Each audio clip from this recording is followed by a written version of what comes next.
बिस्मिल्लाहिर्रहमानिर्रहीम। अज़ीज़ तलबा व तालिबात, अस्सलाम वालेकुम। आज हम लोग सीक्वेंस डायग्राम के बारे में बात करेंगे। हम जानते हैं कि इससे पहले हम लोगों ने यूज़ केस डायग्राम की बात की, यूज़ केसेस की बात की, और हमने कहा कि जो यूज़र अपनी रिक्वायरमेंट्स बता रहा होता है, हम यूज़ केस डायग्राम की फॉर्म में दिखाते हैं कि वो किस तरीके से वो तमाम ऑपरेशंस, वो तमाम फंक्शनैलिटी परफॉर्म होगी। तो हम उसमें एक्टर्स और यूज़ केसेस को दिखाते थे। अब उसी यूज़ केस से हम आगे बढ़ते हैं और सीक्वेंस डायग्राम की तरफ चलते हैं। सबसे पहले मैं एक कॉन्सेप्ट समझाऊं कि सीक्वेंस डायग्राम है क्या।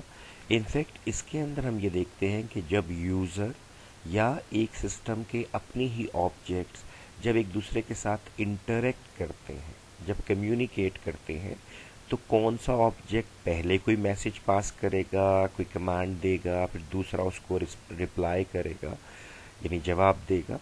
तो लिहाजा इस सीक्वेंस डायग्राम में हम चीज़ों को तरतीब में लाते हैं कि कौन सा काम पहले हो रहा है, उसके बाद क्या हो रहा है, उसके बाद क्या हो रहा है। तो लिहाजा ये चीज़ हमें पूरे उस फंक्शन को जो हमने यूज़ केस में बनाया था, उसको उन स्टेप्स के ज़रिए तरतीब में समझा देती है। अब पहले ये समझते हैं कि इसकी ज़रूरत क्यों है, ये डायग्राम क्यों चाहिए होती है। देखिए, जो सीक्वेंस ऑफ एक्शन है ना, तरतीब है ना, वो बहुत इम्पॉर्टेंट है। अगर मैं आपको HCI के हवाले से एक एग्जांपल दूं, तो उसकी केस स्टडी है कि जब एक ATM को डिज़ाइन किया गया, तो उसमें सीक्वेंस को ऐसे रखा गया कि जब यूज़र आएगा तो अपना कार्ड डालेगा, और फिर उसके बाद स्क्रीन दिखाई जाएगी कि आप क्या करना चाहते हैं। फ़र्ज़ कीजिए वो पैसे निकालना चाह रहा है, वो फिर क्लिक करेगा, फिर वो अमाउंट बताएगा और उसको पैसे मिल जाएंगे। तो वो कहते हैं इस सीक्वेंस से कुछ इश्यूज आए और ये टेस्टिंग में पता चला कि गलत हो रहा है। वो क्या कि हमारे पास एक कॉन्सेप्ट है क्लोयर का। क्लोयर ये होता है कि अगर मैं कोई काम करने जा रहा हूँ, जब मैं वो काम कर लूँगा तो मेरा जहन मुझे एक सिग्नल देगा कि हाँ, काम ख़त्म हो गया। मतलब जैसे हम बाज़ार में जाते हैं कुछ चीज़ें लेने के लिए, तो हम कुछ भूल जाते हैं क्योंकि उस वक्त कुछ चीज़ों को हमने अहमियत दी होती है, और जब हम वो ख़रीद लेते हैं तो हमारा क्लोयर पॉइंट आ जाता है, दिमाग कहता है हाँ ले लिया, और हम कोई छोटी चीज़ भूल कर आ जाते हैं। तो अब सर देखिए इसमें हो क्या रहा था कि यूज़र ने अपना कार्ड डाला, क्योंकि जब वो बूथ में गया तो उसके जहन में था मैंने पैसे निकलवाने हैं, राइट। तो उसका क्लोयर ये था कि जब उसके हाथ में पैसे आएंगे तो वो मुतमईन हो जाएगा और वहाँ से बूथ से निकल आएगा। तो अब सीक्वेंस क्या गलत हुआ। वो आया, उसने अपना कार्ड डाला, मशीन ने पूछा कि भाई क्या आपके पास, आप क्या करना चाहते हैं, आप कोई बिल पे करना चाहते हैं, विड्रॉ करना चाहते हैं, बैलेंस देखना चाहते हैं। तो अब उसका जो पॉइंट था वो था पैसे, तो उसने लिखा जी इतने पैसे दे दें। मशीन ने उसको पैसे दे दिए, और जो ही पैसे उसके हाथ में आए तो क्लोयर प्रॉपर्टी मुकम्मल हो गई। उस बंदे का काम लगा कि हाँ जी पूरा हो गया, और वो बूथ से निकल गया। अब इसमें क्वेश्चन ये है कि वो कार्ड कहाँ गया, क्योंकि सीक्वेंसिंग गलत हुई हुई थी, तरतीब गलत थी हमारे प्रोग्राम की, लॉजिक की। तो कार्ड बाद में निकला। तो केस स्टडी ये कहती है कि अक्सर लोग फिर दोबारा भागते हुए आते थे कार्ड लेने, बास तो भूल जाते थे और मशीन उसको वापस ले जाती थी। तो लिहाजा अब अगर हम समझें तो इस सीक्वेंस डायग्राम इस लिहाज से इतनी अहम है कि हम इसमें पूरे सीक्वेंस को चेक करते हैं कि पहले वो आएगा, कार्ड डालेगा, फिर उसको स्क्रीन शो की जाएगी, फिर वो पैसे निकालेगा। पैसे निकालने के बाद उस सॉरी पैसे नहीं निकालेगा, सॉरी, वो कार्ड डालेगा, उसको स्क्रीन शो की जाएगी और वो कहेगा कि मैंने ये पैसे निकालने हैं। जब वो कहेगा पैसे निकालने हैं, तो मशीन बैकएंड पे जाके मालूम करेगी कि उसके अकाउंट में इतने पैसे हैं या नहीं, लेकिन उसको पैसे नहीं देगी, पैसों से पहले उसको कार्ड देगी।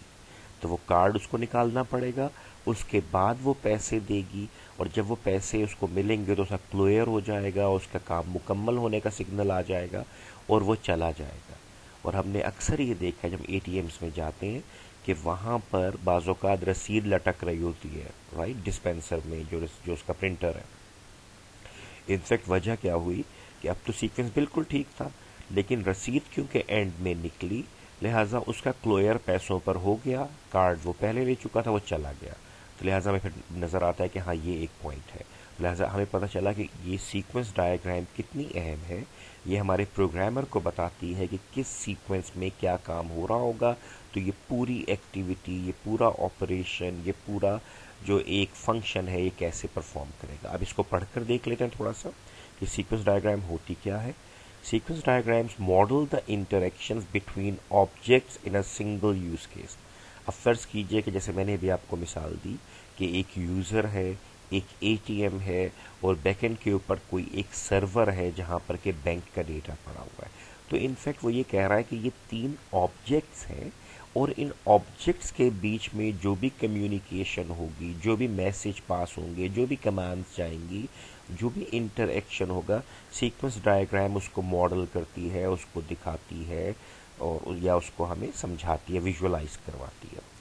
नेक्स्ट पॉइंट देखिए, दे इलस्ट्रेट, सीक्वेंस डायग्राम दिखाती है, बयान करती है how the different parts of a system interact with each other to carry out or perform a function. मैंने अभी कहा कि पैसे निकलवाना एक फंक्शन है, एक जॉब है। तो बंदा जब वो जाएगा मशीन के साथ इंटरेक्ट करेगा, मशीन सर्वर से पूछेगी कि इसके अकाउंट में कितने पैसे हैं। तो इनफैक्ट वो यही कह रहा है कि उस सिस्टम के डिफरेंट पार्ट्स जो हैं वो कैसे आपस में इंटरेक्ट करते हैं, ये सीक्वेंस डायग्राम उसको दिखाती है, इलिस्ट्रेट करती है और उसका ऑर्डर, तरतीब बताती है कि पहले क्या काम होना चाहिए, उसके बाद क्या होना चाहिए, उसके बाद क्या होना चाहिए। और इस तरीके से जो प्रोग्रामर है, ये डिज़ाइन हम जब करेंगे तो प्रोग्रामर के लिए बड़ी आसानी होगी। अगर वो इस सीक्वेंस डायग्राम का सिर्फ सूडो लिख ले, सूडो कोड लिख ले, तो उसके लिए कोडिंग और लॉजिक बहुत आसान हो जाएगी। अब ज़रा इसको थोड़ा सा और बढ़ा लेते हैं। In simpler words, a sequence diagram shows different parts of a system that work in a sequence to get something done. वो कह रहे हैं एक ऐसी डायग्राम है जो कि मुख्तलिफ हिस्से जो एक सिस्टम में हैं वो कैसे एक दूसरे से बात करते हैं, उनको एक सीक्वेंस में दिखा देती है। तो वही बात जो भी हमने की कि एक ऑर्डर में, एक तरतीब में वो दिखा दे।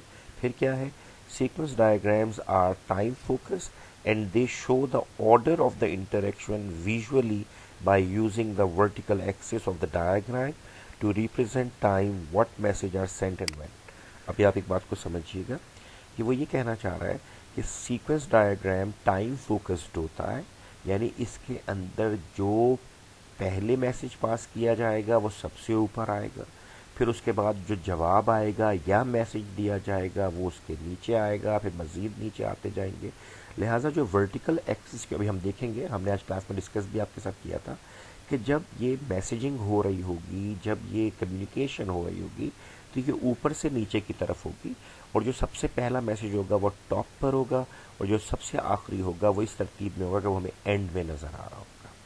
अब देखते हैं इसका पर्पस क्या था। मैंने आपको बता दिया एटीएम मशीन के उससे, इसका पर्पस ये होता है कि हम चीज़ों के सीक्वेंस को मेंटेन करें। गलत सीक्वेंस होगा, जैसे मैंने आपको एक मिसाल देता हूँ कि अगर आपको मैं कहूँ कि एक बंदा सिस्टम पर आया, किसी वेबसाइट पर आया और वो लॉगिन हो गया, तो आप बच्चे फ़ौरन बोलेंगे कि सर वो लॉगिन नहीं हो सकता, उसको पहले साइन अप करना पड़ेगा, उसको खुद को रजिस्टर करना पड़ेगा।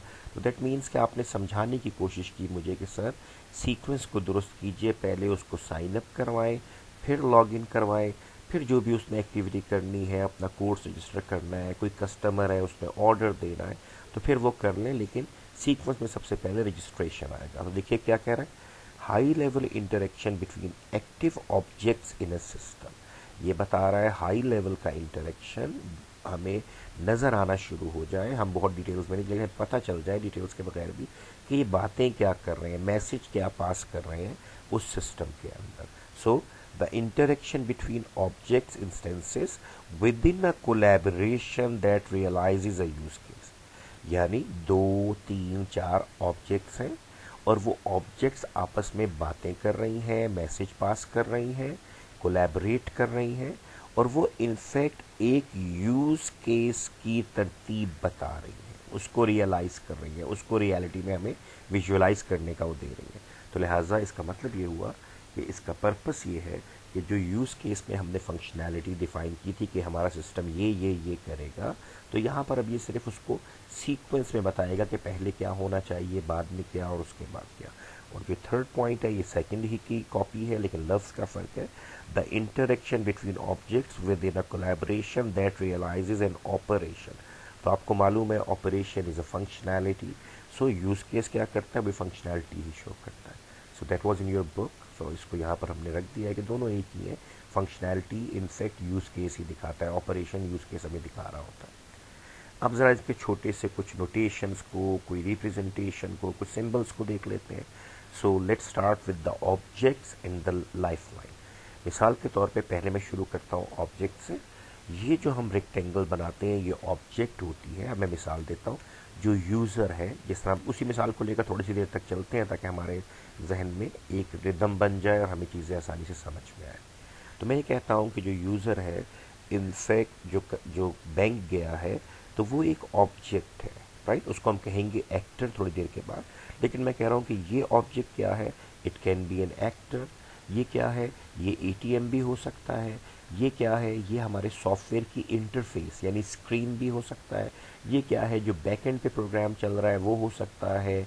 कोई बैकएंड के ऊपर हमारी डेटाबेस है वो हो सकती है।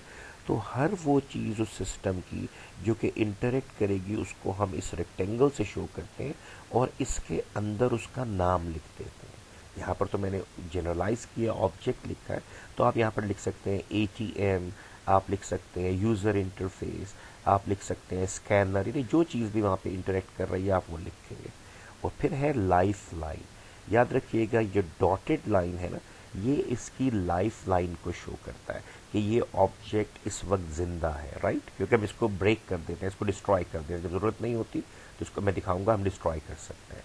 तो अभी ये देखिए क्या कह रहा है, अ sequence diagram is made up of several of these objects. एक ऑब्जेक्ट नहीं होती, कई होती हैं जो आपस में इंटरेक्ट करती हैं, and their life line notations that should be arrange horizontally across the top of the diagram. Diagram के सबसे ऊपर हमारे पास यहाँ पर ऑब्जेक्ट आएगा। ये हॉरिजेंटल है तो इस पर ये वर्टिकल एक ऑब्जेक्ट आएगी हॉरिजेंटल पे, फिर दूसरी आएगी, फिर तीसरी आएगी। तो हॉरिजेंटल लाइन के ऊपर हमारी ऑब्जेक्ट्स 1 2 3 4 जमा होती जाएगी। अब देखते हैं, A lifeline represents an individual participant और object in the interaction। देखिए ये आपकी ऑब्जेक्ट है और ये उसकी लाइफ लाइन है जो बता रहा है कि हाँ ये इस वक्त जिंदा, इट इज़ नॉट एक्टिव। ये बहुत ख्याल रखिएगा क्योंकि अब ये हो रहा है कि हम आसानी के लिए जब थोड़ा सा यूज टू हो जाते हैं तो हम सिम्बल्स को अवॉइड कर जाते हैं, कभी कभी उनको छोड़ देते हैं। तो हम क्या करते हैं, हम ऐसी ही एक डॉटेड सी लाइन खींचते हैं और हम इससे मैसेज पास करवाते हैं। थोड़ी देर के बाद देखिएगा कि नहीं ये इस वक्त इसकी लाइफ लाइन तो है, ये अलाइव तो है, लेकिन ये जब हम मैसेज पास करें तो हमें कुछ कहता है कि इसको एक्टिवेट कर लें, इसको जगा लें। ठीक है, तो देखते हैं अब क्या हो रहा है। They represent the different object, जैसे ये एक ऑब्जेक्ट है, और parts that interact with each other in the system during sequence. अब जब हम काम करेंगे तो ये ऑब्जेक्ट दूसरी ऑब्जेक्ट से बात करेगा, वो इसको जवाब देगा। तो लिहाजा इस तरीके से ये ऑब्जेक्ट्स अपनी लाइफ लाइन के ऊपर इनके हम अभी लेकर आएंगे एक्टिवेशन बार और ये बातें करेंगे। ठीक है, और दूसरा, no two lifeline notation should overlap, यानी अगर ये एक ऑब्जेक्ट उसकी लाइफ लाइन है तो उसके ऊपर दूसरी नहीं आ सकती, वो इसके लेफ्ट या राइट पर होगी डिपेंडिंग अपॉन के हमारा इंटरेक्शन कैसे हो रहा है। और अब उसने बात की एक्टर की, तो देखिए हमने यूज केस में भी देखा था कि हम एक्टर ऐसे बनाते हैं। तो आजकल जैसे मैंने कहा कि सिंबल्स को इतना ख्याल नहीं रखा जाता, लेकिन आप लोग स्टूडेंट्स हैं, आपने मार्क्स भी लेने हैं और इंटरव्यू भी पास करने हैं, तो you all should know the exact notations ताकि आप पता चले कि हाँ आपको मॉडलिंग आती है। सो देखिए अगर एक्टर है, कोई इंसान है, कोई, तो देखिए हम उसके लिए फिर एक्टर का ही सिंबल यूज करेंगे ऑब्जेक्ट की जगह पे, रेक्टेंगल की जगह। तो क्या कह रहे हैं, a life line notation with an actor element symbol is used when the particular sequence diagram is owned by a use case। अगर एक यूज केस था, जिस यूज केस में हमने कहा था कि कस्टमर बाइज प्रोडक्ट और customer places order, customer page the bill, whatever, तो अगर हमने वहाँ से ये लिया है तो हमें फिर यहाँ पर बेहतर हो कि हम एक्टर ही बना दें और मैं इस एक्टर के नीचे यहाँ पर उसका नाम लिख दूँ। अगर स्टूडेंट है वो ऑनलाइन कोर्स ज्वाइन कर रहा है तो मैं यहाँ पे स्टूडेंट लिख दूंगा। अगर यहाँ पर मेरे पास कोई कस्टमर है तो मैं कस्टमर लिख दूंगा। अदरवाइज नॉर्मली और जनरली हम यूज़र लिख देते हैं कि यूज़र ये काम कर रहा है। अब ये देख लीजिए, represent roles played by human users. अब ये एक मजे की बात बता रहा है जो हमने यूज केस नहीं पढ़ा था, कि सिर्फ इंसान ही सिस्टम से इंटरेक्ट नहीं करता, हमारी हार्डवेयर अदर डिवाइसेस भी करती है। मैंने आपको मिसाल दी थी कि हमने एक सिस्टम बनाया और अब एक कैमरा है जो कि हमारे सिस्टम को तस्वीरें भेज रहा है। हम आते हैं, वो हमारी तस्वीर भेजता है, सिस्टम उसको प्रोसेस करता है और चेक करता है कि ये बंदा मेरी डेटाबेस में है या नहीं, और अगर वो उसको मिल जाए तो वो उसकी अटेंडेंस मार्क कर देता है। फेस रिकग्निशन सिस्टम, आप याद कीजिए मैंने बताया था। तो वो कह रहा है कि अगर एक एक्टर हो तब भी, एक्सटर्नल हार्डवेयर हो, कोई और ऑब्जेक्ट से सब्जेक्ट्स हो, तो आप उनको भी ऐसे शो कर सकते हैं। बट नॉर्मली जब इंसान हो तो हम एक्टर यूज़ करते हैं, और ऑब्जेक्ट्स के लिए नॉर्मली मैंने देखा है कि हम लोग रेक्टेंगल्स यूज़ करते हैं, उसके अंदर लिख देते हैं स्कैनर, कैमरा, प्रिंटर, वट जो भी आप चीज़ ला रहे हैं, तो आप फिर उसको एज अ रेक्टेंगल भी शो कर सकते हैं। क्योंकि डेफिनेटली हमने एक्टर्स को पहले ही पढ़ लिया था कि एक्टर जो है वो सिर्फ इंसान नहीं है, और चीज़ें भी है। बट इट इज़ बेटर कि इंसान है तो आप ये कार्टून जो है हमारे पास बना हुआ है ह्यूमन, उसका ये बना लें तो बेहतर हो जाए। अब देखिए एक और चीज़ आई है, एंटिटी एलिमेंट्स। आप हमेशा जानते हैं कि जब हमारे डिफरेंट कंपोनेंट, एक यूज़र ने बात की एटीएम से, एटीएम ने बात की कहीं बैकएंड सर्वर पे जहाँ पर कहीं पर डेटा स्टोर हो रहा था, तो ये देखिए एक पर्टिकुलर ये एक हमारे पास सिंबल है जिसको हम कहते हैं एंटिटी। तो ये जो एंटिटी एलिमेंट हमारे पास होता है, इनफैक्ट ये डेटा को स्टोर कर रहा होता है। तो अब यहाँ पर देखिएगा, a life line with an entity element. अब यहाँ पे ना ऑब्जेक्ट है ना एक्टर है, बल्कि ये एक सर्कल और एक लाइन है, that is an entity element represent system data. यानी अगर हम इस डेटा को कहीं पे स्टोर करना है, मैंने अपना डेटा एंटर किया, मैं यूज़र हूँ, मेरे इंटरफेस ने, सॉफ्टवेयर इंटरफेस ने उसको एक्सेप्ट किया, वैलिडेट किया कि मैंने सही डेटा दिया है, और फिर उसने आगे उसको भेज दिया स्टोर होने पे। तो मेरी स्टोरेज का जो नॉर्मली हम लोग सिम्बल्स बना रहे होते हैं, वो यहाँ पर जाके स्टोर हो जाएगा। तो लिहाजा आपने याद रखना है, जो मैं बार बार क्लास में भी कह रहा था फिर कह रहा हूँ, कि हम जब पुराने लोग आप हो जाएंगे तो फिर आपको ज़रूरत नहीं है, फिर आप लोग चीज़ें समझ जाएंगे। लेकिन अभी क्योंकि आप लोग पढ़ रहे हैं और एग्ज़ाम देंगे, तो आप ये वाला जुमला नहीं बोल सकते कि सर ये तो अंडरस्टूड है। नहीं, अंडरस्टूड नहीं है, क्योंकि ये चीज़ें आपको पढ़ाई जा रही हैं, तो आपको आना चाहिए कि किस चीज़ के लिए कौन सा सिंबल बताया गया है। ठीक है, तो इसको थोड़ा सा एहतियात से देखें। अब देखिए एग्जाम्पल क्या देता है। For example, in a customer service application, एक ऐसी एप्लीकेशन है जहाँ पे कस्टमर कुछ सर्विस रिक्वायर कर रहा है, कोई सर्विस मांग रहा है, तो उसकी कोई रिक्वेस्ट होगी, कोई कंप्लेंट होगी, कुछ भी होगा, तो उस कंप्लेंट को कहीं पे स्टोर किया जाएगा, उसका नाम, उसका टेलीफोन नंबर, उसकी रिक्वायरमेंट। तो देखिए क्या कहता है, द कस्टमर एंटिटी, ये है entity, customer entity would manage all the data related to a customer.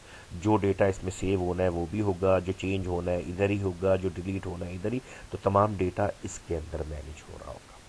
अब ज़रा हम आगे देख लेते हैं, कंट्रोल एलिमेंट। मैंने क्लास में मिसाल दी थी, मैं फिर बता दूं। बेटा बाज़ औक़ात होता है कि जब हम एक मैसेज पास करते हैं, जब हम एक कमांड पास करते हैं, मैसेज पास करते हैं, तो वो स्केजुअल कर ली जाती है। यानी मैं कहता हूँ कि यार ये फ़ौरन नहीं जा रहा, ये उसके कुछ टाइम के बाद भेजेगा। मैं इसकी बहुत एक क्लियर मिसाल देता हूँ। आपके पास जो आपकी मैसेजिंग है, व्हाट्सएप वगैरह, तो आप इसमें अपना कोई भी मैसेज स्केजुअल कर लेते हैं कि यार परसों ये चीज़ है, मेरे दोस्त की सालगिरह है, मैं अपने दोस्त को एक मैसेज भेजना चाहता हूँ, परसों मैं भूल ना जाऊँ, तो हम उसको स्केजुअल कर लेते हैं। अब देखिए मेरी तरफ से तो मैसेज चला गया व्हाट्सएप पे, लेकिन वो इनफैक्ट वहाँ पे स्केजुअल हुआ है, वो रुका हुआ है। तो ये जो कंट्रोल का एलिमेंट है ना, ये एक दायरा होता है और उसके ऊपर एक एरो बना हुआ है, राइट। तो ये क्या है, ये इनफैक्ट डिसाइड करता है, या ये उस वक्त मैनेज करता है कि किस वक्त वो डेट और टाइम आया, और फिर ये मैसेज को आगे भेज देगा। तो लिहाजा ऐसा काम कंट्रोल करना होता है, इसीलिए हम इसे कंट्रोल एलिमेंट कहते हैं। तो इसकी मैं एक और मिसाल दे सकता हूँ। कभी ऐसा होता है कि आपने कुछ पैसे ट्रांसफ़र करने हो, मेरी जनाब आज फ़र्ज़ कीजिए मेरी लिमिट है 1 लाख रुपया, तो मैंने किसी को भेजने थे, तो मैंने आज भेज दिए, और अब मुझे मालूम है कल मैं बिज़ी हो जाऊंगा, लेकिन मुझे उसको और पैसे भेजने हैं, तो अब मैं क्या करूंगा। मुझे मालूम है कि रात को 12:01 पे मेरी अगला दिन स्टार्ट होगा, तो मेरी लिमिट फिर स्टार्ट हो जाएगी। तो मैं, जो पैसे ट्रांसफ़र हो गए, लिमिट ख़त्म हो गई, अब मैं एक और ट्रांजैक्शन करूंगा और उसको मैं स्केजुअल कर दूंगा, शेड्यूल कर दूंगा। तो क्या हो जाएगा, अब HBL की ऐप में मैंने वो ट्रांजैक्शन तो कर दी, लेकिन मेरे अकाउंट से ना पैसे निकले और ना उस अकाउंट में गए। हाँ, मेरा पैगाम पहुंच गया कि मेरे ये पैसे भेजे जाएं, और कंट्रोल जो हमारा एलिमेंट है अब ये वेट कर रहा है, ये टाइम को ऑब्जर्व कर रहा है। जैसे ही 12:01 हो गया, जो भी तारीख और टाइम मैंने उसमें मेंशन किया है, ये उसी लम्हे मेरी ट्रांजैक्शन को इन्वोक करेगा, उसमें चला देगा, उसको एग्जीक्यूट कर देगा, पैसे ट्रांसफ़र कर देगा। तो अब जरा इसको पढ़ कर देखिए, बहुत ईजी है। In a life line with a control element indicates a controlling entity और मैनेजर, जो मैनेज करेगा, कंट्रोल करेगा मेरे मैसेजेस को, मेरी रिक्वायरमेंट को, मेरी कमांड्स को। सो क्या कहता है, इट ऑर्गेनाइजेज एंड स्केजुअल्स, ये देखिए स्केजुअल करता है the interactions between the boundaries and the entities and serves as the mediator between them. यानी अगर दो ऑब्जेक्ट्स के बीच में बात हो रही है तो ये उसको मीडिएट करेगा, उसको मैनेज करेगा, उसके लिए सहूलत देगा कि मैंने मैसेज व्हाट्सएप को भेज दिया, अब जो एक कंट्रोल एंटिटी है ये वेट करेगी उस तारीख और दिन का, और जो ही वो होगा तो ये मैसेज पास कर देगी। मैंने अपने ट्रांजैक्शन कर दी है, मेरे अकाउंट से पैसे नहीं कटे, लेकिन कंट्रोल एलिमेंट को पता चल चुका है कि मैंने मैनेज करना है, मैंने मीडिएट करना है, तो जैसे ही वो तारीख और वक्त आएगा तो ये खुद ब खुद पैसे ट्रांसफ़र कर देगा। तो ये हमारा कंट्रोल एलिमेंट यूज़ होता है और ये इसका सिंबल है। अब देखिए बेटा, मैंने अभी यहाँ पर शुरू में ज़रा वापस जाता हूँ। मैंने आपसे कहा था कि हम नॉर्मली जब बात करते हैं तो ये हमारी ऑब्जेक्ट है और ये इसकी लाइफ लाइन है, राइट। लाइफ लाइन को भी हम ख़त्म करते हैं, डिस्ट्रॉय करते हैं, लेकिन इससे ये पता होता है कि हाँ ये इस वक्त मौजूद है, ज़िंदा है। लेकिन ये बात करने के लिए जो हमारे रूल्स थे, जो हमारे यूएमएल के, तो उसमें लाजिम होता था कि इसको जगाएं भी, इसको एक्टिवेट करें। तो देखिए मैं आपको यहाँ पर कंट्रोल के बाद ये रहा एक्टिवेशन बार। सर ये क्या होती है? देखिए ये ऑब्जेक्ट है, ये उसकी डॉटेड लाइन जो थी ये इसकी लाइफ लाइन थी, यानी ये एग्जिस्ट कर रही थी, जिंदा थी। जब मुझे कम्युनिकेशन स्टार्ट करनी होगी, मैसेज लेने और देने होंगे, तो देखिए ये हम इसी लाइफ लाइन के ऊपर एक थिन, दुबली सी, पतली सी एक रेक्टेंगल बना लेते हैं। इस रेक्टेंगल का मतलब ये होता है कि इस वक्त ये एक्टिव है और ये किसी और ऑब्जेक्ट के साथ बात कर रही है। तो वो कहता क्या है, ये देखिए, a thin rectangle on a lifeline represents the period during which an element is performing an operation। ये बता रहे हैं कि ये जो रेक्टेंगल है ये हमें बताता है कि इस वक्त ये वाली ऑब्जेक्ट किसी और ऑब्जेक्ट के साथ इतने टाइम के लिए, यानी यहाँ से शुरू हुई, स्टार्ट या इनिशिएट किया इसने, और ये इतनी देर तक उसके साथ मैसेजिंग या बात करता रहा। तो ये देखिए ये हो गया। और अब वो क्या कहता है, the top of the rectangle is align with the initiation. ये वहां से हम इसको शुरू करते हैं जहां से हम पहला मैसेज पास करेंगे, इनिशिएट करेंगे। और फिर the bottom of the rectangle is align with completion time. और ये ख़त्म कब होगा, जब हमारी बातचीत ख़त्म होगी तो हम इस ब्लू रेक्टेंगल को, यानी इस थिन रेक्टेंगल को हम यहाँ पर बंद कर देंगे और आगे डॉटेड लाइन शुरू हो जाएगी। तो इसका मतलब फिर समझ लीजिए कि लाइफ लाइन, अभी हम लोग करते हैं, हम लाइफ लाइन से ही मैसेज भेजते हुए दिखाते हैं क्योंकि समझ में आ जाता है। लेकिन मैं बार बार आपको कहता हूँ कि आपने इंटरव्यू भी पास करना है और एग्ज़ाम में आपका फ़र्क ही ये होगा कि कौन सा बच्चा कितनी मेहनत कर रहा है। तो आपने इसको गौर से देखना है और एक्टिवेशन बार्स को यूज़ करना है। अब ज़रा देखिए, ये भी ऑब्जेक्ट थी पहली और ये थी दूसरी ऑब्जेक्ट। नोट कीजिए दोनों अलाइव थी, दोनों की लाइफ लाइन नज़र आ रही थी। लेकिन जब इनको बात करनी थी तो यहाँ पर ये वाली एक रेक्टेंगल आई जिसे हम कह रहे हैं एक्टिवेशन बार, और इस एक्टिवेशन बार ने इनफैक्ट ये एक्टिव हुई और फिर इसने मैसेज पास किया जो कि इस वाली एक्टिव ऑब्जेक्ट को मिला। अब फिर ये इसको जवाब दे सकती है, फिर इसको कोई कमांड दे सकता है, कोई मैसेज दे सकता है। तो लिहाजा जब तक इनके बीच में बात होगी ये रहेंगे और फिर इनको एक्टिव से डीएक्टिवेट या डीएक्टिव कर दिया जाएगा और यहाँ पर हम इसको बंद कर देंगे और लाइफ लाइन चलती रहेगी। लाइफ लाइन भी ख़त्म होती है, हम डिस्ट्रॉय का एक मैसेज शूट करते हैं और वो यहाँ पे क्रॉस लगा देता है कि बस ये यहाँ तक था, इसकी ज़रूरत नहीं है। लेकिन फ़िलहाल अभी हम शुरू में हैं तो इसको यहाँ तक समझें।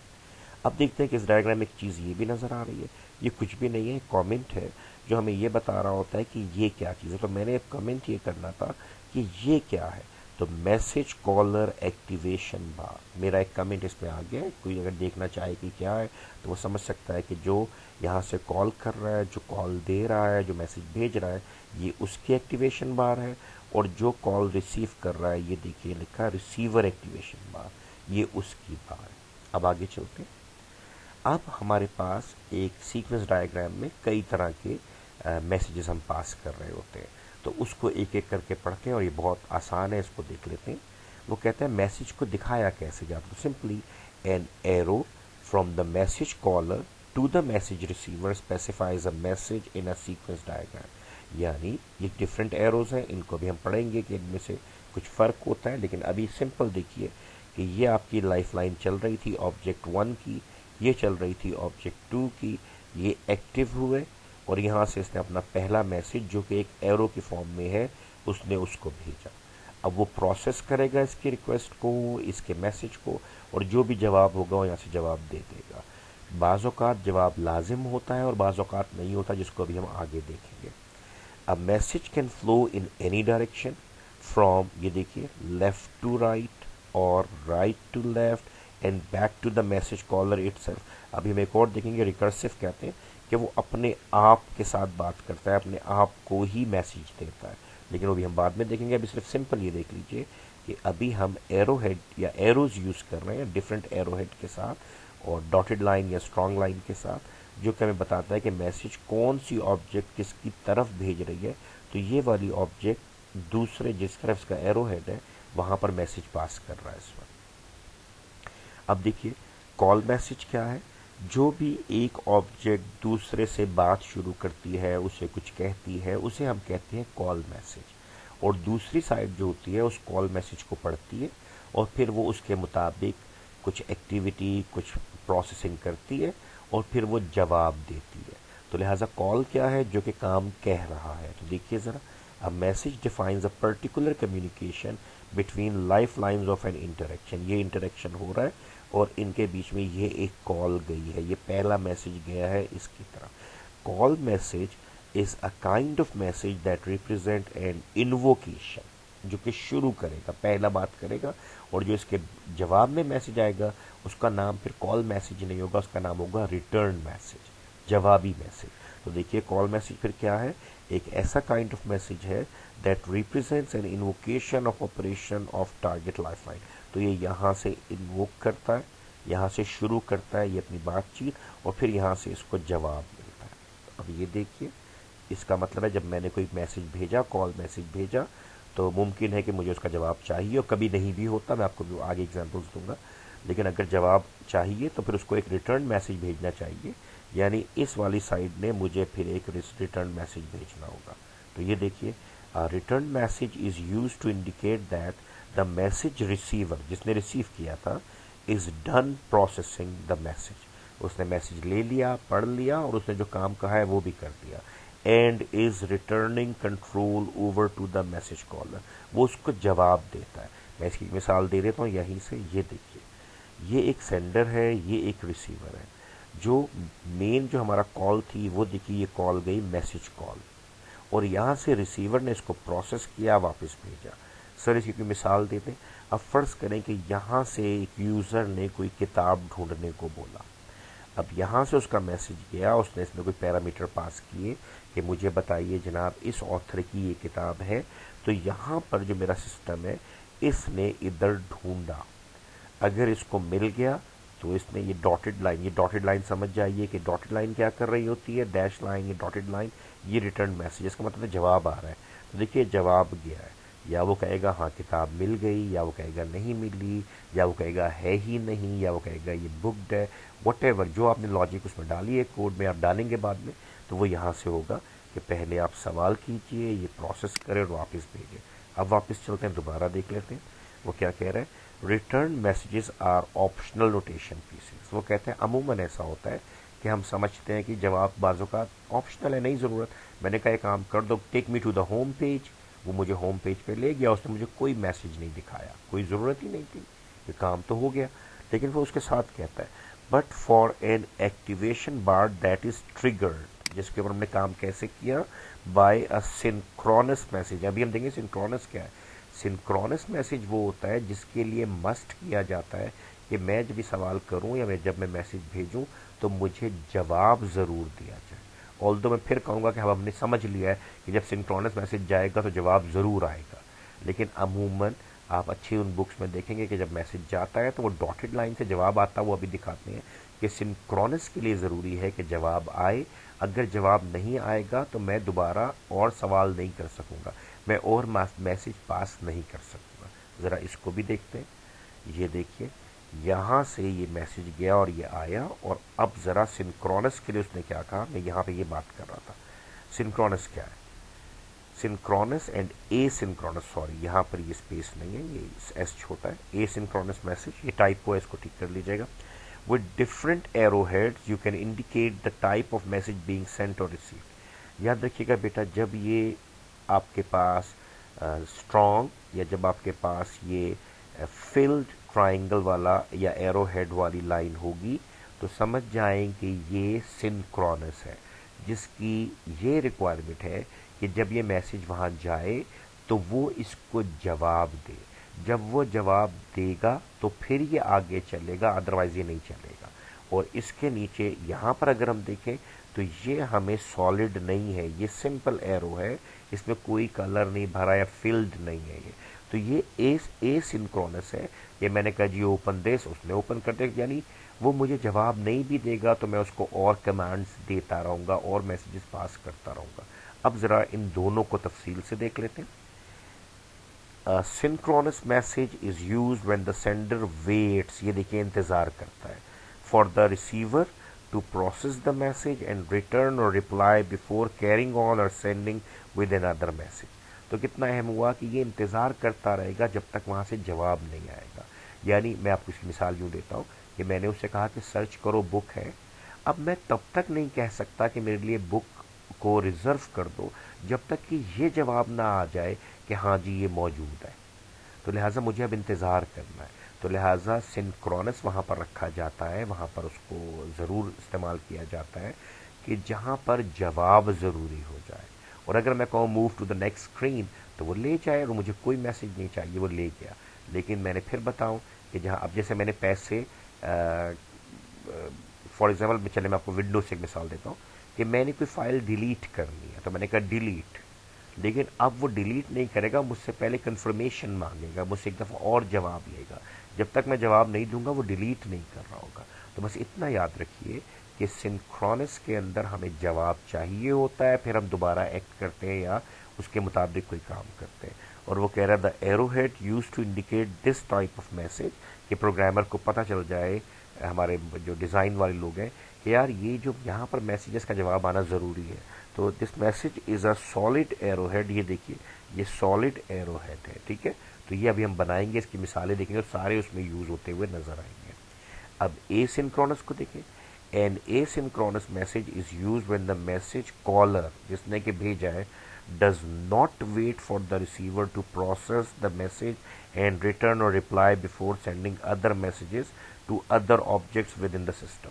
वो कह रहा है वो इंतजार नहीं करता, उसने मैसेज भेज दिया और अब जवाब आया या नहीं आया वो बाकी ऑब्जेक्ट से ही बातें कर रहा होगा, उसको फर्क नहीं पड़ रहा। यानी ये बाज़ौक़ात होता है, मैं कहता तुम ये करो और मुझे उसकी कोई कंफर्मेशन नहीं चाहिए, फिर मैं कोई और काम कह देता हूँ, बेशक उसी ऑब्जेक्ट को कोई और काम कह सकता हूँ, कोई फ़र्क नहीं पड़ रहा। लेकिन इधर क्या हो रहा है कि इसमें जवाब मस्ट नहीं है, अगर जवाब दे देगा तो ठीक है, लेकिन मैं जवाब ना आने की सूरत में भी अगला मैसेज पास कर सकता हूँ। और इसका जो एरो हेड यूज़ होता है वो सॉलिड नहीं होता, वो फिल्ड, देखिए यहाँ पर फिल्ड था और यहाँ पर ये अनफिल्ड है या कहने के नॉर्मल है। तो ये वाला जब जाए तो आप समझ जाते हैं कि जवाब अगर नहीं भी आ रहा, उस सीक्वेंस में नज़र नहीं आ रहा अगर आपको, तो आप कहते हैं ठीक है, दैट मीन्स कि जवाब की ज़रूरत ही नहीं थी। अब ज़रा इस एक छोटी सी मिसाल को देखिए। यहाँ पर एक यूज़र है जो कि सिस्टम को यूज़ कर रहा है और हमारे पास सबमरीन लॉन्च बैलिस्टिक मिसाइल्स का एक सिस्टम है जिसके ज़रिए हम मिसाइल्स को फायर कर सकते हैं। तो अब देखिए यूज़र ने ना, ये देखिए यहाँ पर क्या गलती है जो मैंने भी थोड़ी देर पहले आपसे कहा था कि अब ये मैंने इंटरनेट से ली डायग्राम। तो मैंने आपसे कहा था कि सिंबल्स को हम ना अब ओवरलुक कर जाते हैं, ये गलत है। जो लोग पढ़ रहे हैं ना उनको कम से कम, जो सीख रहे हैं उनको ज़रूर आने चाहिए। तो देखिए यहाँ पर अब आप खुद बोल सकते हैं कि सर इसने एक्टिवेशन बार क्यों नहीं बनाई, बिल्कुल बननी चाहिए थी। ये है जो मैं कह रहा हूँ कि मॉडलिंग में ओवरलुक करते हैं तो आपकी कैटेगरीज बन जाती हैं। 3 बच्चे आए दो ने ऐसा बनाया और एक ने बहुत प्रॉपर सा यहाँ पे एक्टिवेशन बार बनाई, और मैंने कहा बस ठीक है, इसको मॉडलिंग की ज़्यादा नॉलेज है, मैं उसको हायर करूँगा। तो अब ज़रा देखिए यहाँ पर हो क्या रहा है, यूज़र यहाँ से पहला मैसेज भेजता है, ज़रा गौर कीजिएगा, ये अगला मैसेज नहीं भेज सकेगा जब तक इसको जवाब ना मिले। और देखिए समझ में आएगी लॉजिक, मैंने जान के कॉपी पेस्ट किया है। वो क्या पूछ रहा है, वो सिस्टम से पूछ रहा है क्या हम मिसाइल लॉन्च करने के लिए तैयार हैं, are we good for launch. इसका मतलब है कि मैं लॉन्च का ऑर्डर दे ही नहीं सकता जब तक कि ये सिस्टम मुझको जवाब ना दे हाँ मैं तैयार हूँ या ना मैं तैयार नहीं हूँ। तो देखिए अब क्या हो रहा है, मैंने इसको मैसेज दिया है and I will have to wait. और अब क्या होगा, देखिए he sending me the message yes और नो। अब एक दफ़ा एक मिसाल देते हैं, क्योंकि ये तो येस समझ रहा है और इसने फ़ौरन से उसको कहा फायर करो, लेकिन अभी पहले यूँ समझते हैं, उसने कह दिया नो। अगर उसने नो कह दिया ना, यहाँ पे मुझे रिप्लाई मिल गया, then I will ask again कि are we good for launch, यहाँ पर जाएगा, वो सिंक्रोनस होगा कि फिर मुझे जवाब दो ताकि मैं आगे चलूँ। अब फर्ज कीजिए उसने कहा यस, और जो ही उसने यस कहा तो अब मैं लॉन्च करवा सकता हूँ। तो देखिए उसने क्या लिखा, बड़े मजे की उसने टर्म यूज़ की, फायर एंड फॉरगेट। मतलब मुझे यहाँ पर सेटिंग था फायर, लेकिन उसने फॉरगेट लिखा जो कि बड़ी मज़ेदार मीनिंग दे रहा है कि फायर करो एंड डोंट आंसर मी। देखो ये ए सिंक्रोनस है और इसीलिए इसके एरो हेड पे ज़रा आप गौर कीजिए, ये आपका सॉलिड एरो हेड नहीं है, फिल्ड नहीं है, लिहाजा इसका मतलब है जवाब नहीं चाहिए, बस फायर करो। तो देखिए इसलिए उसने बड़ी अच्छी एक टर्म ये यूज़ किया, and forget, otherwise forget is nothing, you will have to write down fire, right. लेकिन उसने मज़े का लिखा और मुझे अच्छा लगा कि फॉरगेट मीन कि don't answer me, don't give me the, अगर हाँ भेज दो तो गुड और नहीं भेजो तो कोई मसला नहीं है। लेकिन यहाँ पर वो बहुत कंसर्न था कि मुझको बताओ, और ये क्यों था, क्योंकि अगर इसको नो मिल रहा है तो ये लॉन्च नहीं करवा सकता, हाँ जब इसको यस मिलेगा तब करेगा, तो इसको जवाब का इंतज़ार करना पड़ता है। तो आई होप कि आपको synchronous and a synchronous messages का कॉन्सेप्ट समझ में आया होगा। अब ज़रा यहाँ पे कुछ एग्जांपल्स देख लेते हैं ताकि हमें इधर से भी अंदाज़ा हो जाए, और मैंने जान के इसको लिया है, ज़रा ख्याल रखिएगा कि यहाँ पर इसने सिंबल्स को गलत किया, और मैं वही चाहता हूँ कि आप इसमें से अब सीखें। ये देखिए अब क्या हो रहा है, यहाँ से इसने कार्ड डाला, इसने इससे पिन मांगा। अब अगर कोई मुझसे ये पूछे तो मैं कहूँगा पिन मस्ट है, सिस्टम या एटीएम कोई काम नहीं करेगा जब तक उसको पिन ना मिले, वो कार्ड निकाल देगा या कार्ड को खींच लेगा मशीन एटीएम। तो देखिए इसको यहाँ पे सॉलिड होना चाहिए था। चलिए ये नहीं, और मैं आपको जान के बता रहा हूँ, मैंने इसे जान के लिए और ये क्लास में भी डिस्कस करता हूँ कि इसको गौर किया करें कि अगर हम इसको लॉजिकली देखें तो ये चीज़ें समझ में सारी आ रही हैं, हमें हर चीज़ पता चल रही है, लेकिन इसके अंदर कुछ चीज़ें मिस करती हैं। अब देखिए इसके बाद जब ये करीब सॉलिड था तो ज़रूरी था जवाब क्या गया, मैंने यहाँ से अपनी पिन एंटर की, जो ही एटीएम को मेरा पिन मिला इसने बैंक से सर्वर से उसको वेरीफाई करना शुरू किया। जब वेरिफिकेशन हो गई तो ये देखिए इसने बता दिया वैलिड है या इनवैलिड। फर्ज करें इसने कहा वैलिड है, और मीनवाइल इसने मुझे मैसेज दिया था कि मैं प्रोसेस कर लूँ।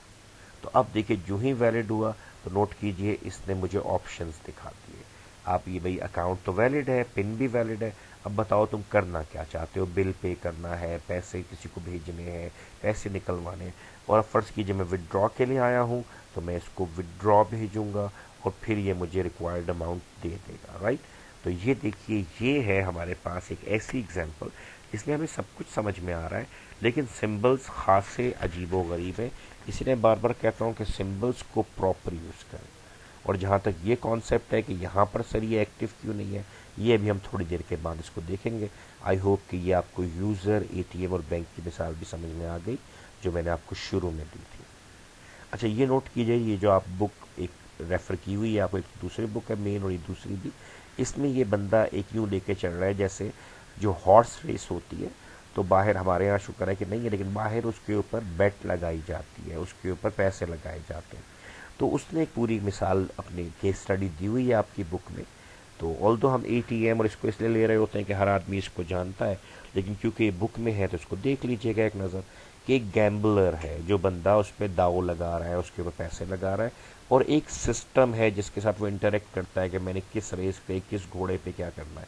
तो नोट कीजिए हो क्या रहा है, ये एक ऑब्जेक्ट है जो कि एक्टर है, देखिए उसने उसको बंदा ही बनाया है, एक्टर ही बनाया है, और उसके नीचे गैम्बलर। और ये उसकी जो डॉटेड लाइन होनी चाहिए उसको स्ट्रांग कर दिया, इसको डॉटेड होना चाहिए एज पर कन्वेंशन। और देखो जहां पर भी सिस्टम ने, अब फर्ज कीजिए मैं कहता हूँ वो सिस्टम पर आया, लेकिन वो क्या कह रहा है कि सिस्टम ने उसको दिखा रहा है, उसको अपनी स्क्रीन के ऊपर नजर आ रहा है कि आज के दिन में कितनी रेसें या कौन कौन सी रेस हो रही है। अब उस बंदे को यहाँ पे नजर आ रहा है। अब नोट कीजिए उसने यहाँ से कोई एक रेस को सिलेक्ट किया।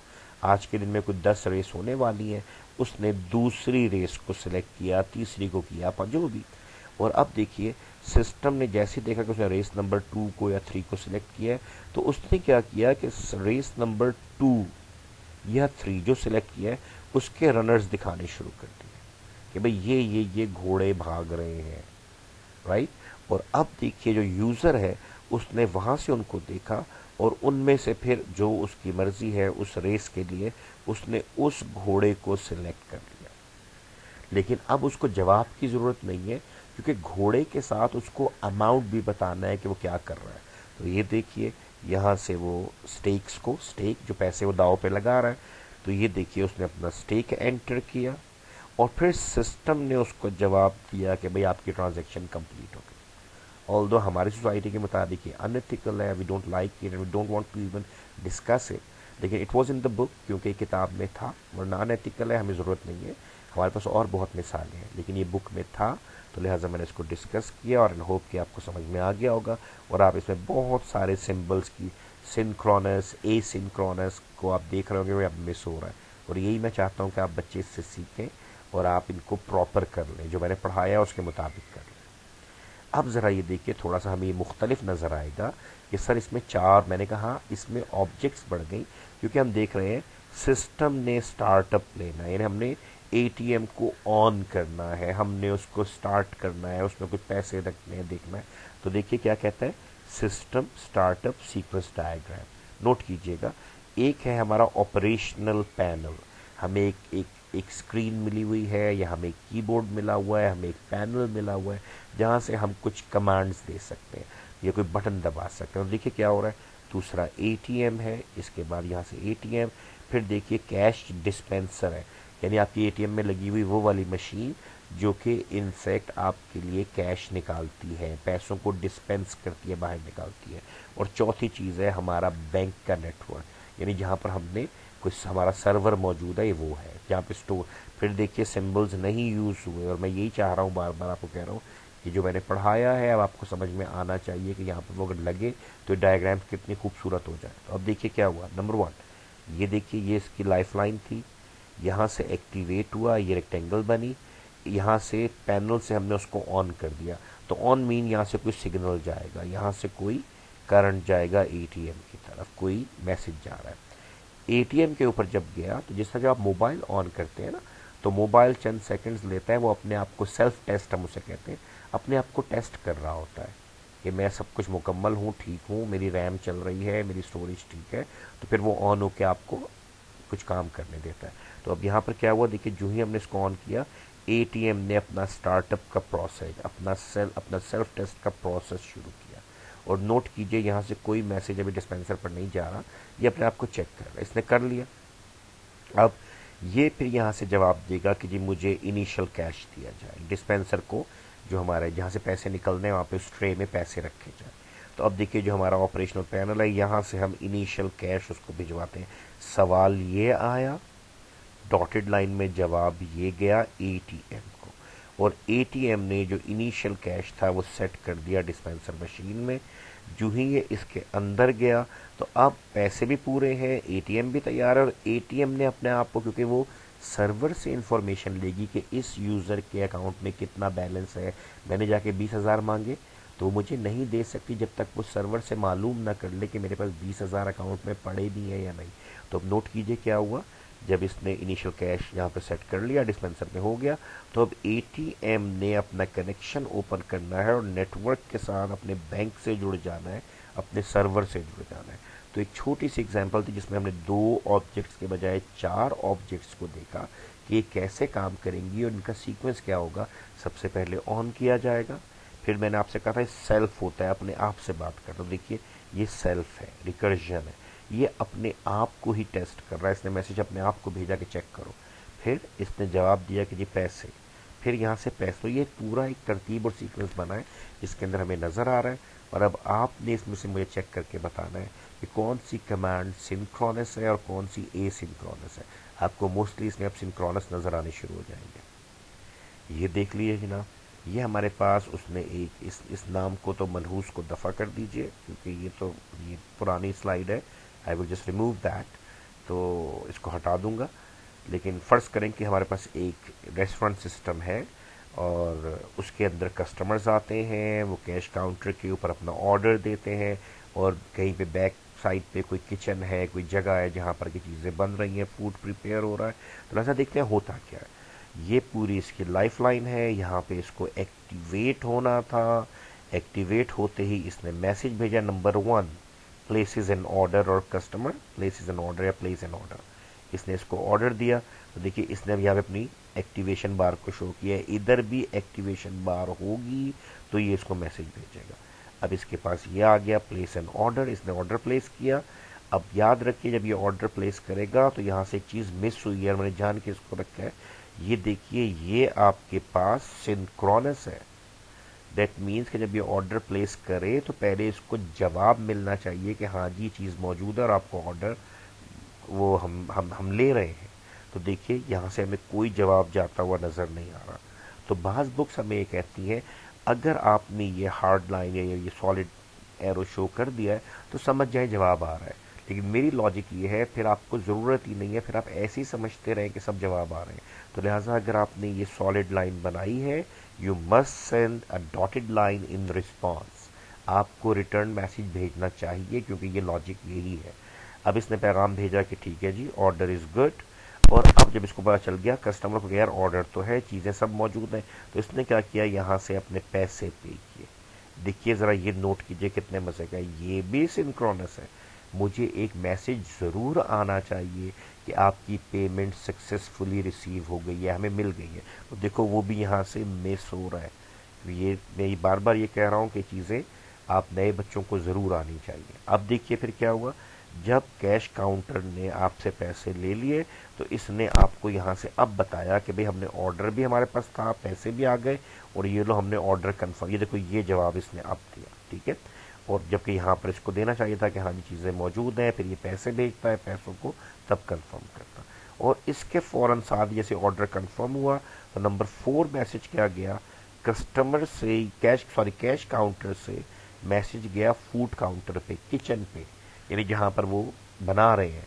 तो देखो अब वहाँ पे ऑर्डर गया कि जो ये ऑर्डर है इसको प्रिपेयर करें, इसको पूरा क्या करें, तलाश नहीं बल्कि इसको प्रिपेयर करने का मतलब इसको बना दीजिए, मुकम्मल कर दीजिए। अब जब फूड कॉर्नर उसको पूरा कर लेगा, फूड काउंटर, तो फिर वो यहाँ से इनको सर्व करवाएगा, इनको बताएगा कि जी आपका नंबर आ गया उठा लें, या फिर वेटर ला कर दे जाएगा। वॉट एवर द रेस्टोरेंट का जो भी उसका मैकेनिज्म है कि अगर सेल्फ सर्विस है तो खुद जाके काउंटर से ले लें, अदरवाइज आपको वेटर ला कर दे देगा। तो अब ये नोट कर लें कि आपको इन चीज़ों को इम्प्रूव करना है, और यही आपकी लर्निंग है। जो मैं आपको सिखा चुका हूँ वो यहाँ अप्लाई करें और ये डायग्राम्स बेहतरीन कर दीजिए। तो ये हो गया। और यहाँ पर जो ये आ रहा है ऊपर ATM, ये शायद मेरा टाइपो है, ये मुझे अभी नज़र आया। तो यहाँ पर एग्जाम्पल ऑफ अ रेस्टोरेंट होना चाहिए था या फास्ट फूड होना चाहिए था। ये आपकी रीडिंग असाइनमेंट है छोटी सी, कि जनाब आपने देखना है कि जब हम सीक्वेंस डायग्राम बनाते हैं तो उसकी अच्छाइयाँ क्या हैं, उसकी बुराइयाँ क्या हैं। यानी बुराई तो हम नहीं कहेंगे, लेकिन कुछ उसका नुकसान या कॉम्प्लेक्सिटी बढ़ जाती है या मुश्किल आ जाती है, तो ये आपने देखना है, ठीक है।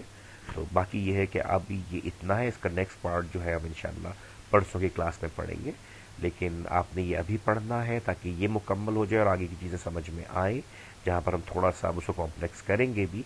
तो वो क्या है कि आप इस प्रेजेंटेशन को बुक के साथ मिलाकर पढ़ें, और डिफरेंट केस स्टडीज़ को नेट पर जाएं, हज़ारों पढ़ी हुई है, राइट। उनको कोई लाइब्रेरी का सिस्टम उठा लीजिए, कोई एरोप्लेन का या एयरलाइन का सीट रिजर्वेशन सिस्टम उठा लें, कोई आप किसी शॉपिंग मॉल का सिस्टम उठा लें, कोई ऑनलाइन ऑर्डरिंग का, कुछ भी देखते जाएं। बस इसका सिर्फ तरीका ये होता है कि आप देखें समझें और चंद डायग्राम्स ड्रॉ कर लें। कि ड्रॉ करने का फ़ायदा ये होता है कि जब ड्रॉ करते हैं तो आपके दिमाग में रजिस्टर हो जाता है। सो आई होप कि इंशाल्लाह ये आपको समझ में आएगा। कोई सवालात हों तो हम इंशाल्लाह परसों की क्लास में डिस्कस करेंगे। इसको आप तैयार कीजिए, इंशाल्लाह ये आपके लिए मददगार होगा। अस्सलाम वालेकुम रहमतुल्लाह।